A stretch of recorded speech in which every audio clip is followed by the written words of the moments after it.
system. We ready? Call the meeting order. Join us in the pledge, please. I pledge Allegiance to the flag of the United States of America and to the republic for which it stands, one nation, under God, indivisible, with liberty and justice for all.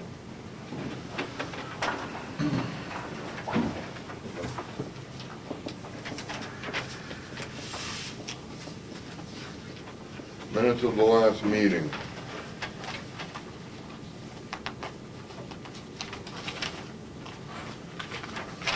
Anybody have anything? I read the packet at home. Of course, I left my packet at home. Well, Jen should be bringing it here any second, but reading the minutes from that last second meeting, I thought it was accurate. Accurate enough to make a motion? Accurate enough to make a motion to approve the minutes as written.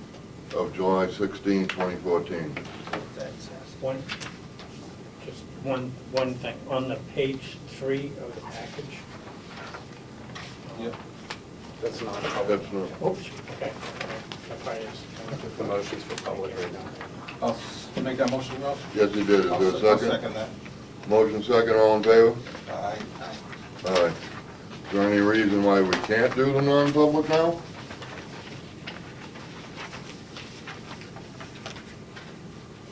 Did you have a correction, Bob, or? Just the page 3 of the packet, near the bottom, the last arrow, it says if an RFP for sections A and B, so forth. When you get to the end where it says section E, it was the front-facing part of the building, you know, on Taylor Way of section E, not all of section E. Okay, we can fix Yeah. that.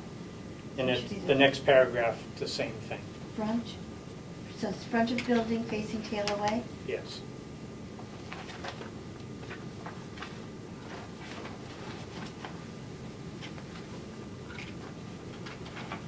And same in the following paragraph, Beth? Mm-hmm. Can I have a motion to approve the non-public minutes of July 16, 2014 as amended? I'll make that motion. I'll Good. second it. Motion second, all in favor? Aye. Aye. Public comment. Kupanock letter of 8/16/12.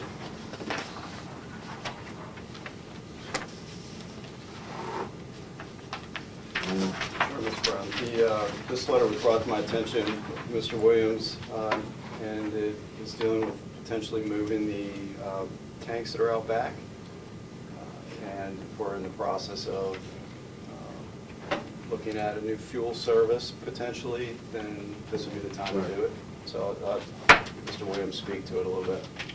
Yeah, and we had Brad from Irving come up the other day, and he is in agreement that everything is good where it is. He has no problems with everything being where it is. Peter Cooperdock in his letter said a little bit of instability back there, but there really is no other place to move those tanks, according to Irving. Unless we start bringing them more uphill.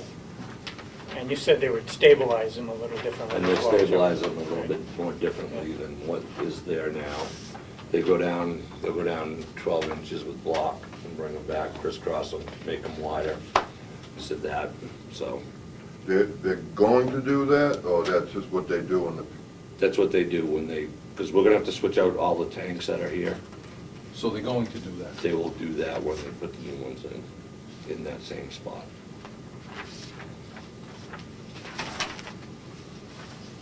all right? Tree removal.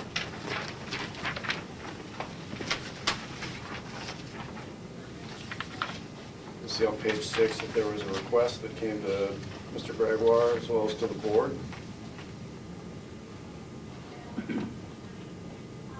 regarding, this is a cluster of rotted trees that are threatening the Ciotti's property. I just want to make sure that we brought this in front of the committee, the request, as it was addressed to Mr. Gregoire and the board. So that cluster of trees are sitting on the school property? with the threat. Correct. Can you tell me where that is?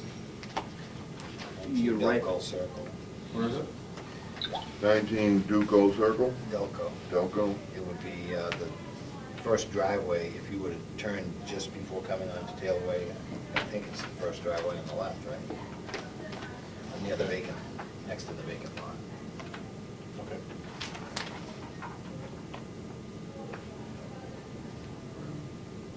And they're taking care of this. According to this, yes.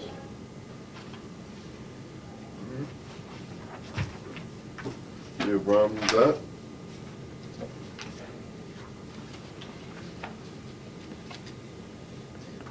They hold the school district harmless if they should get hurt out there on the school property. Do we need any kind of assurance that they're cutting a tree and it falls down and bumps them on the head? They're not gonna hold the district liable?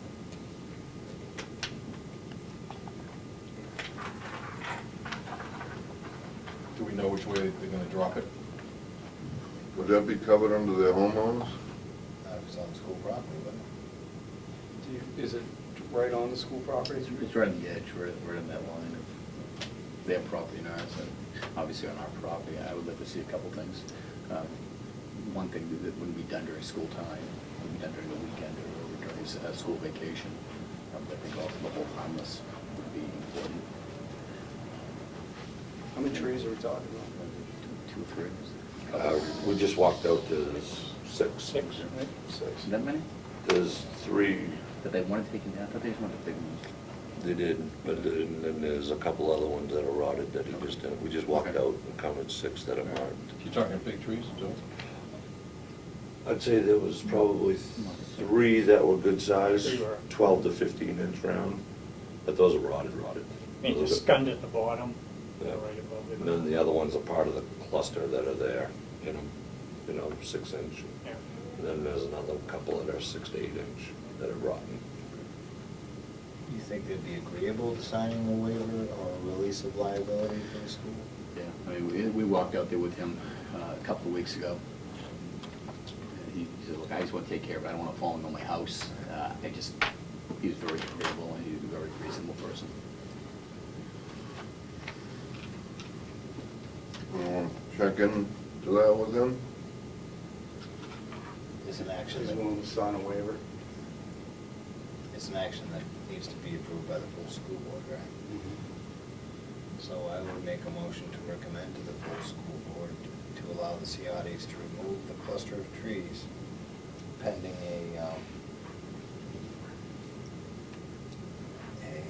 release of the liability for the school district based on, for their actions. That'd be my motion.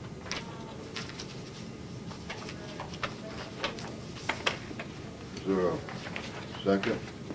I'll second that. Motion second, all in favor? Aye. Aye. No, because that happened here at the subcommittee. Regular process is it'll be heard at the next meeting or the next meeting. We could bring it up tonight. Policies need to go to 2 readings. Parking lot bids. We received 2 bids. Oops.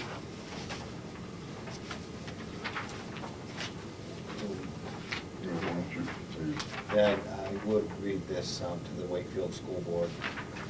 In the interest of full disclosure, I'm writing this letter to inform you of my intent to recuse myself as a sitting school board member during the process of deciding any action on the bid process for the proposed parking lot project, in which I have, as an independent contractor, submitted a proposal to provide services. I'll be available as a member of the general public section of the meeting in order to respond to any questions regarding my proposal. Thank you for understanding.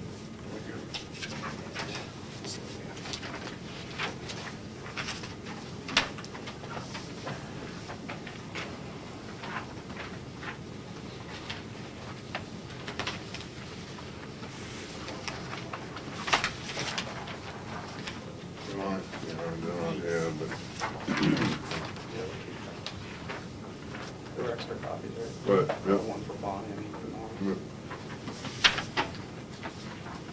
There were 4 companies that came to the bid one, and 2 companies submitted bids. Pioneer Mechanical, their bid is based on the SK1 schematic that was approved by the school board. And the one presented by Ralph Fogg is variation on that schematic that he had proposed in order to save some money.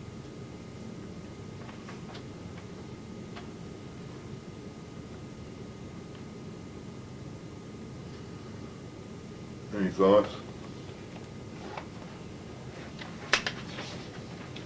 Well, the first one was, I was certainly hoping for a better response, because we had advertised, both on the local paper and the Fosters, have promoted the bid walk as well. And the other company that might have been a bidder was Evans Brothers. They didn't end up bidding. Typically, the issue that they had said is they're used to working with the design being completed. So they did talk briefly with a representative from the Harriman Group that was also attended the meeting that day, and obviously decided not to bid, because that would have been an option too for them to hire them, to do the design work. The school board did approve the SK1, so technically only one of the bid packages met the specifications that we're asking for. So what's the difference? The difference is it moves the swale primarily, the water collection, where the SK1 would retain it on the property. The one by Mr. Fogg tends to divert it, which, when you decide to ask some questions about it, should you could better explain this proposal. So you're saying it's diverting it off property? I believe so, yeah, without, looking at it, the way it would run. You're gonna ask me a question? Yeah, where's it gonna go? It actually doesn't divert it off the property. One part of the proposal enhances the existing water basin that's now to the east of the existing parking lot. It quadruples the size capacity of that, and it would still utilize the existing sluice or spillway that's there. The tree mass that's out there that wouldn't be moved, that's on the boundary of the property, became an issue for me when I was looking at it. The crest of the parking lot would divert a third of the new parking lot towards the existing basin. So the thought process was to make that super duper sized and into bank run gravel at the base of it, and have 1/3 of the new proposed parking lot to go into that, because it's functioning and it doesn't seem to be compromised. And then on the west side of the new parking lot, between the existing road and the proposed parking lot edge, there would be a retention trench about 90 feet long, 4 foot deep, and 4 foot wide. There's erosion cloth that would be on the bottom and the sides and towards the top, and the runoff coming from the new parking lot towards the culvert would not only be slowed down by the berm that holds the arborvitaes and the proposed plantings, but anything that went over that berm would be caught into the catch basin, still on the property, filling the retention trench, I should say. And that would have a capacity of about 5,000 gallons of water, come up to a certain level, and then a spillway out of that trench would go into the existing culvert. That's a 16-inch pipe, catch basin there. It's not compromised and it's functioning properly. So I would be utilizing the existing functioning methods of drainage off the property. The influx of water would more be coming from the existing road now. The water coming off the new parking lot would be first slowed down by the berm with the plantings, and then Would picked you up. happen to have a drawing of this by chance? I don't with me, but it is, yeah, it's provided. Tommy, It's provided here, of yours? yes. I didn't find the SK1, I mean, I used that as a basis for this drawing, but I didn't see the logic in putting a retention pond in the center of the parking lot. The SK1 has it right here. So you're quadrupling the one on the east? On the east, if you should go out there on the existing parking lot now, you'll see the There is. last storm. You know, Yeah. with most of them. I mean, the shots, the elevation shots that I made with the laser explains everything, you know, with firm numbers that your visual, you know, your eyeball can't see. Well, I mean, an untrained eye wouldn't see it. There are elevations there.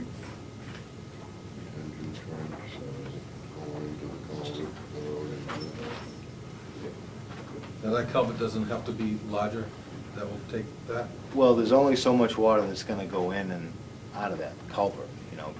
The size of the culvert only releases, basically the way a culvert works is as soon as the water enters it, it's escaping it, if it's pitched properly. And I think that culvert is. As it rises, you know, large influx of water, if you get half of, you know, if you get 8 inches of water in a culvert pipe, I mean, that's flowing pretty fast. It doesn't seem to be building up existing now, it seems to be draining properly. I can't say it would never flood, but I can say that my proposed retention trench would alleviate a flooding problem or an issue. SK1, actually good. Actually, the whole time. You want to lose all the space? Is this? If this will work, this might have to be probably off on more space in the back. So we're losing all that. We're losing, the SK1, we'd be losing this whole area. The whole thing, the length, basically the length of the old and the new parking lot.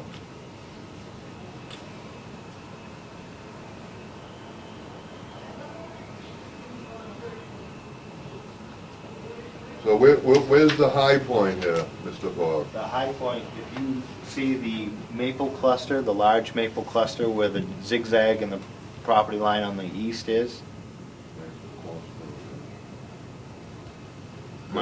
my proposal, instead of running that parking lot up closer to the, that boundary, it sweeps a natural berm out away from that boundary, coming about 30 to 32 feet away from that maple. That would be the crest of the paved area. If you had a straight edge and you put on that cluster of trees in a line, I'm sorry, Ed. Where the school entrance is here, it's offset, but if you put a straight line here, that elevation number there would be the crest of the paved parking area. Small, very small rise in it, but this third would go this way to this retention pond. These 2/3 would head this way into this retention trench and then out that culvert. And there's fixed elevations there that I had spoken about before, and that's this paved road, this earthen berm, and this parking lot. That's all. Your door entry is one elevation, you know, these culverts here are lower, this one's about 30 inches lower than your existing parking lot now. So because this is diverting all the water this way, and it's working. Didn't seem logical to me to try to redirect that water.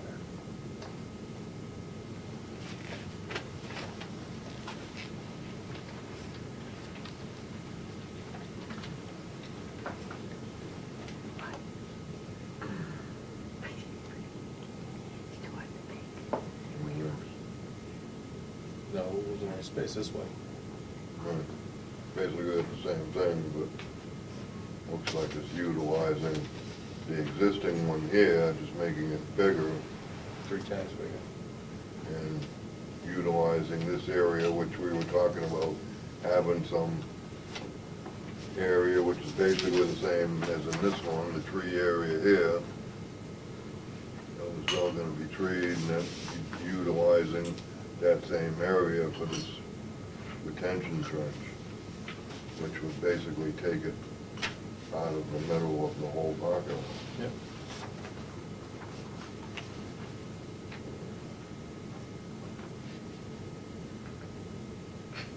What do you guys think?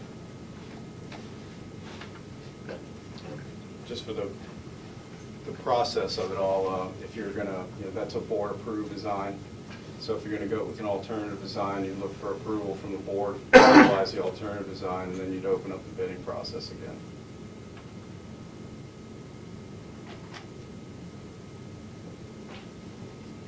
As for the actual design, Jill and Bob would speak better to it than I could, I'm sure. But as for the process, if you were to recommend going with Mr. Fogg's design, we would start the process over again by approving that design and putting it out to bid with that design so people could bid on it.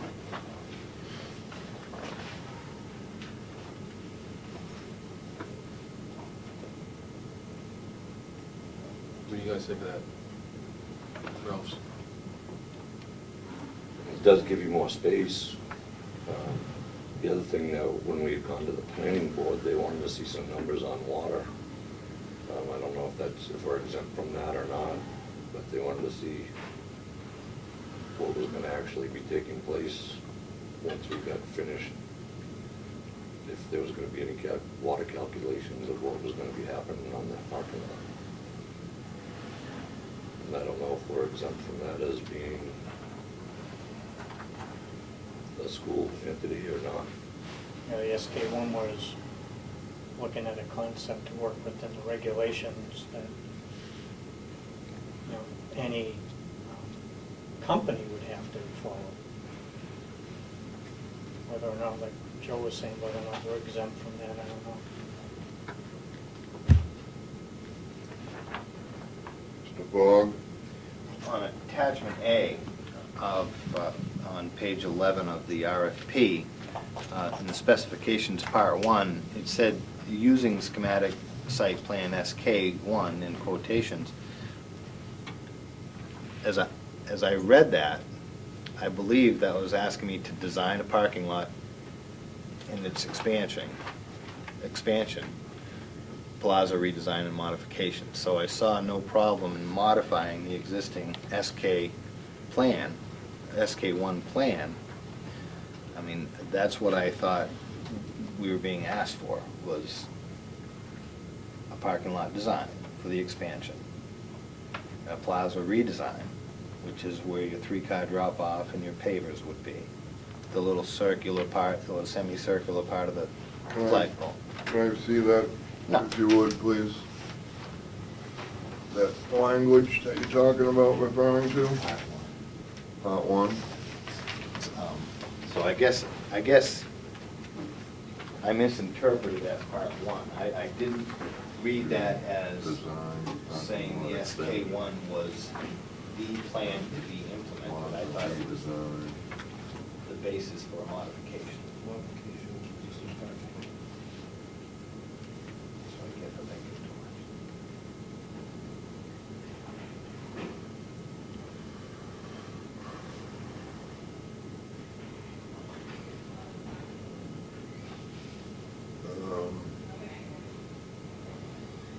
Your thoughts? It has to go to the board. Yeah, and And then in this design, you said has to go back out to bid, though, right? Yeah, because out of fairness to other vendors, they might bid differently if they saw Mr. Fogg's plan.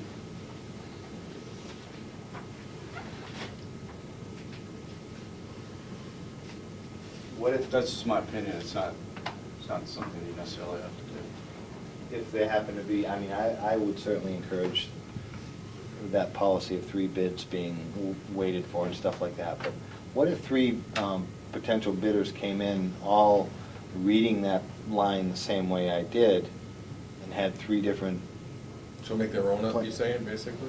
or design a plan using the schematics of SK1?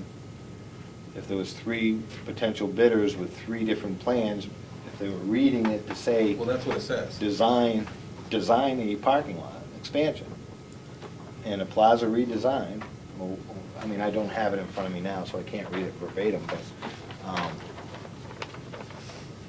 I mean, so, So it's basically saying the bidder should. I don't mind it going back out to bid, because I like that policy for 3. Using the schematic of SK1. Yeah. So then they're gonna be using, if we approve this one, they're gonna be using this one? If you decide as a subcommittee to go with that plan as an alternative plan to SK1, which Yeah. was already approved by the board would approve that plan, and then we'd start the bid process again. And then- Correct me if I'm wrong, on the site walk, the plan was available? Right, it was part clear of in the that. site walk that this is what, But my point is, if we get people that bid against this now, they can make their own new design, like Ralph did. if the committee feels that there isn't clarity in that wording on the RFP, we should make it very clear that it's based on this plan. Which I thought the wording was pretty clear that we're focusing on SK1 as an approved plan. I don't have a problem with a new plan, I just think we should go through the process again if necessary, of approving the plan and having people come in and bid on that plan. I do see where it does kind of, using SK1, design a parking lot expansion based on using SK1.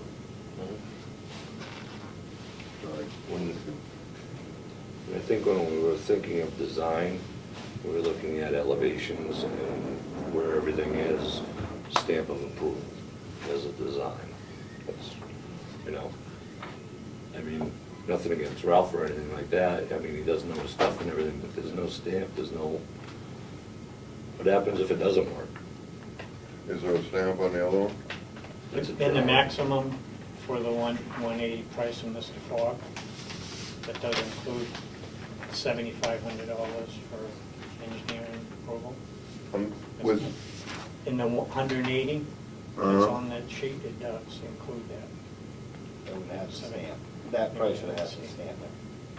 So at that price, that would definitely, that would be, have the, And, you know, when you look at the SK1 schematics, it has, on the south side of the property, it has 2 exits, which are still in that proposed plan of mine. I guess, it has a stormwater basin that exists. You know, basically, all I had hoped to do was remove a potential ice and water problem in this very center of the parking lot. I don't see a whole lot of difference between my plan and SK1, other than widening the berm that's in between the abutters on the east side boundary, and enlarging that the water basin up there, and then doing, instead of trees here, having a line of arborvitae's or a hedge, and a retention trench in that, near the Taylor Way, there would be a retention trench that, in my practice, it's picked up water and sent water to where it needs to be.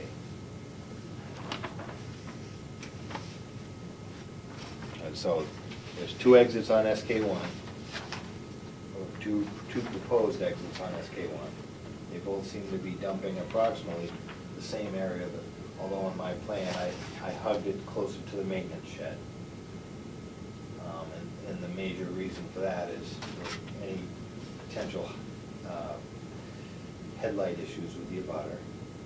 I figured moving it closer to the maintenance shed, moving the parking spaces themselves closer to tail away, would just basically shift the whole thing. And it does increase the parking by, I think, 16 or 18 spaces. Yeah, I think it's The way you like designed it. 163 or something like that. One got It went designed. from 142 to 160. Right, well, which is Good. good. But it's, Yeah. what, 27,000, Mhm. or 27,000. 27,000. Yeah.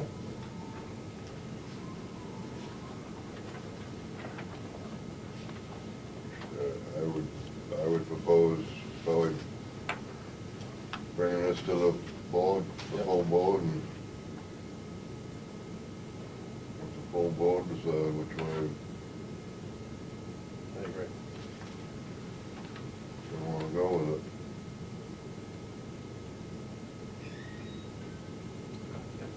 Yep. Yep. All in plan? Yep. Make it a plan, all in plan? Fine.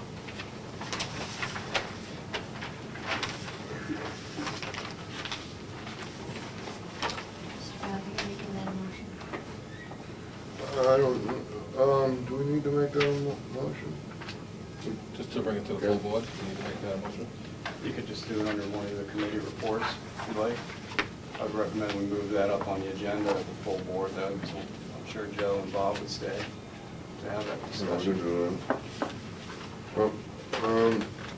Yeah, I'll make a motion that we bring the parking lot bids to the full board with the plan, the new plan. I'll second that. Motion second, all in favor? Aye. Aye. Window replacement bids.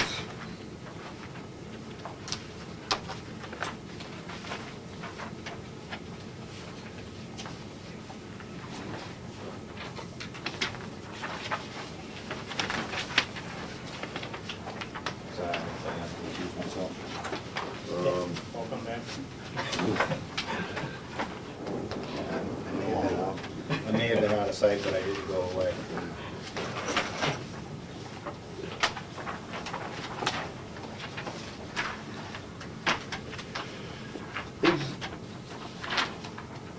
Is there a reason why bids aren't open by the board? We've just typically done it in the past to create, provide a summary for you, so you wouldn't have to shuffle through all of deck.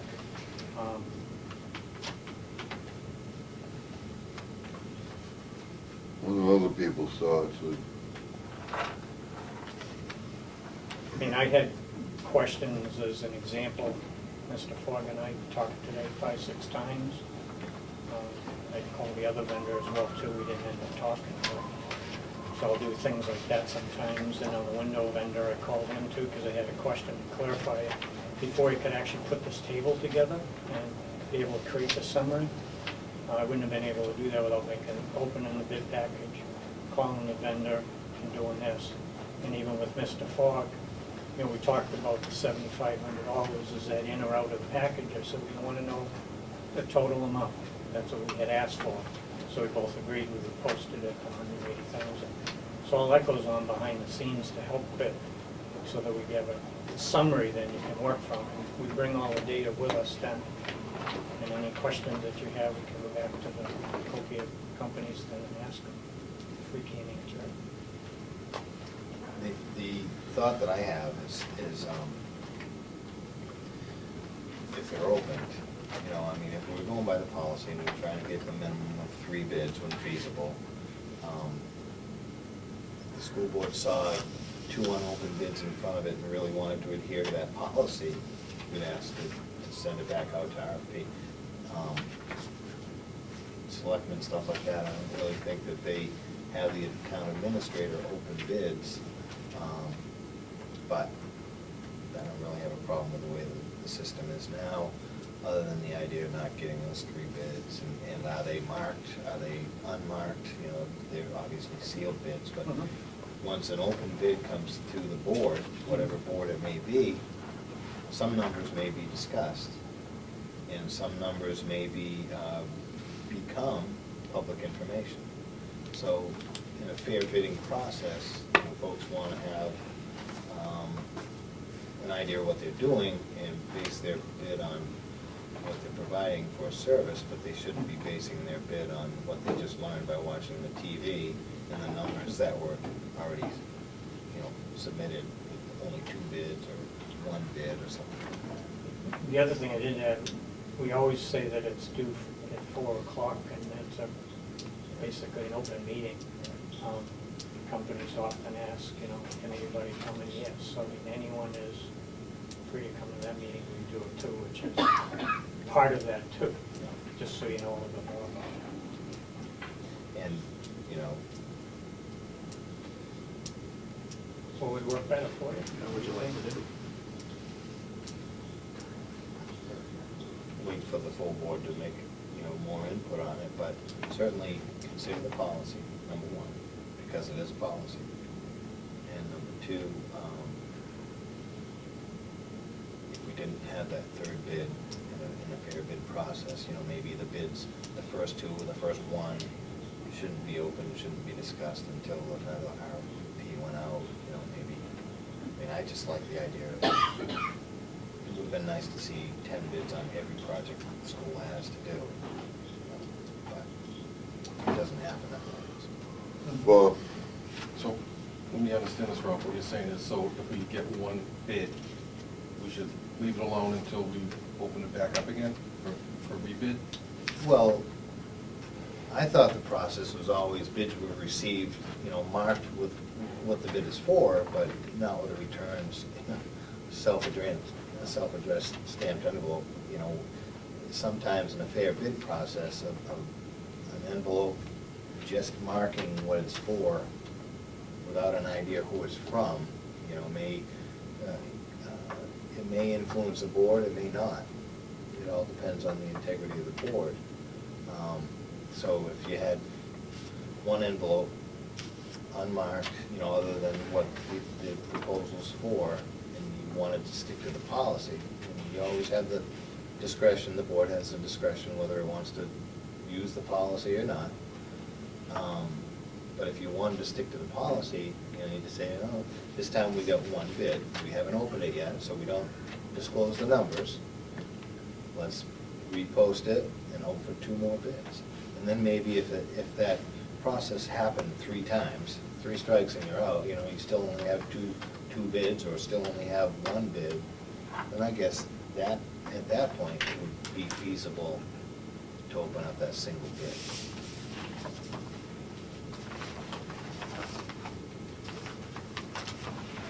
I think you're right. Yeah, it's a waste of time, it's a lot of time involved in that. You bounced off. It's a lot of time and not only effort, but you're also talking feasibility money. You're gonna run that 3-4 times in papers and all of that. Yeah, but, you know, if you spend 100, I think I owe a bill for reposting something, so I should know exactly what the number is. But if you spend that extra $180 or $200, you know, for another opportunity for a couple of more bids, and, you know, all of a sudden, you may be getting a better deal for the district, you know, by asking a second or a 3rd time. you can make up $200 in a bid pretty quickly. Oh, yeah. I don't know, just transparency wise. So if you'd like to bring the bid process to the board or to a subcommittee, then we can do that and put it on as an agenda item compared to open it up. However, that the legwork that might go into some of the questions that might come up during that meeting would delay the process of approving a bid too, so you have to keep that in mind. But couldn't you adjust for that and through the bidding process, potentially? What do you mean? Well, putting them out, Just be prepared to put it out 3 different times if you can. I mean, it'd be great to put out In one 4. RFP and have 3 responses. That'd be wonderful. Right, my point is just that if, so, let's say we get 4 bids that come in, which would be great, and the board opens them up at a subcommittee meeting. If there are questions at that point, then Bob or Joe or myself would have to go back and do the legwork on some of the questions that might come up at the board level, which would bring us to a next meeting. I see what you're saying. So we're looking at extending that another 2 weeks compared to approving and then awarding the next day and getting the work underway. I'm just time-wise, I'll go with however the board would like to move forward with the process. Just extends the time on the process. The policy is a sound policy because it is an effort to protect the taxpayers' dollar bill. So, I mean, the word feasible, you know, after 3 attempts, you know, I would consider that feasible, but certainly trying to save the taxpayers' money is more. I mean, we all love a deal, no doubt about it, you know. Well, I mean, but we should really love the idea of just complying with the policy, you know. So Yes, if we need to so if do we that. go back out to bid and we get 2 more, then we're done. Well, the board always reserves a right to reject all the bids. Right, but I'm saying if we have the 3, we wouldn't have to put it back out to bid again a third time. I think 3 would be comfortable. I mean, that gives you 3 choices. When you only get 1 bid, how do you really, you know, I mean, I'm not are you a professional window man? I mean, I'm not. Do I really know, you know, that this is a good deal to the taxpayers? No, because there's not 2 other bids sitting right next to it that you can compare them to.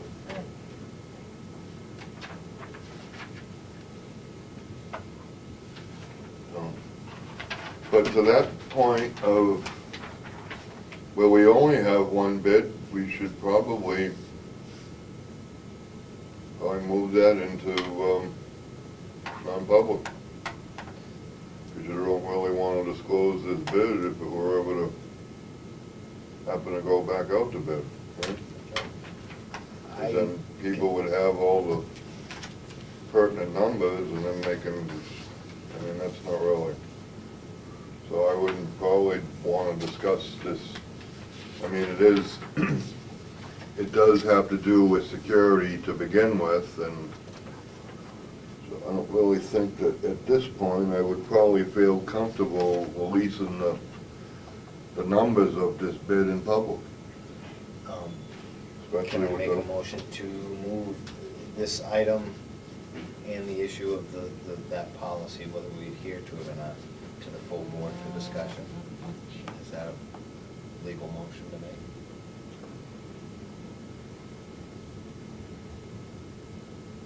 well, are we gonna, is there any, I think the full board should decide whether or not there's wiggle room on the policy.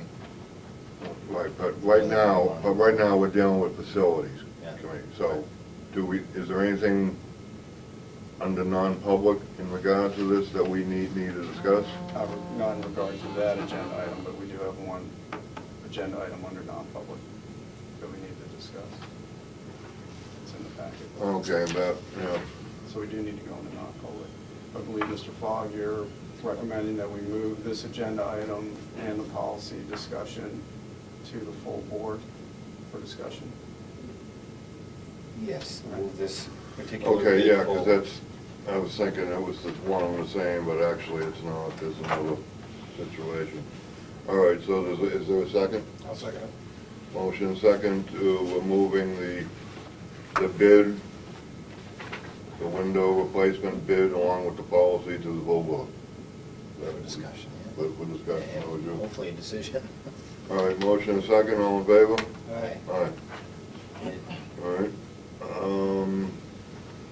I'll make a motion to go into non-public under RSA 91A3 2I, security. I'll second Sec- it. Motion second, all in favor? Fall guy. Well, not I. Brown, yes.